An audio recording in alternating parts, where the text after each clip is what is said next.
أنا عايز أسألك سؤال، هو هيجرى إيه في الدنيا لو اشتركت معانا في القناة وكتبت لنا كومنت جميل كده؟ ها؟ هيحصل إيه؟ والله مش هيحصل حاجة. تعالَ بقى نقول لك النهارده هنعمل إيه، هنعمل صينية وراك فراخ بس إيه، من الجامد منه. تعالَ نشوف هنعمل إيه.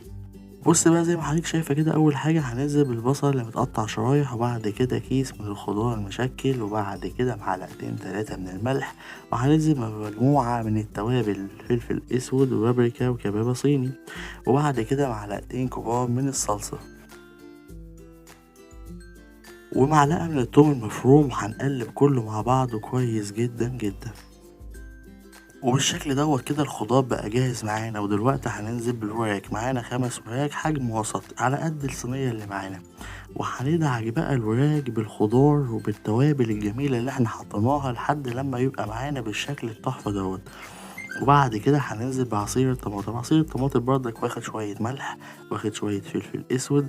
وبعد كده هننزل بعصير الطماطم بحيث ان الوراك بتاعتنا بقى تاخد اللمعة الجميلة المحمرة كده، الشكل الجميل، وكمان الخضار يوصل له من عصير الطماطم.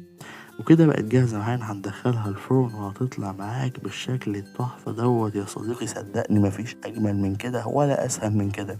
الشغلانة كلها مش هتاخد معاك ساعة زمن، مع شوية رز أبيض بقى صدقني هتبقى آخر جمال. لو لسه مشتركتش معانا اشترك معانا عشان يوصلك كل جديد، واعمل لها لايك واكتب لنا كومنت جميل. سلام.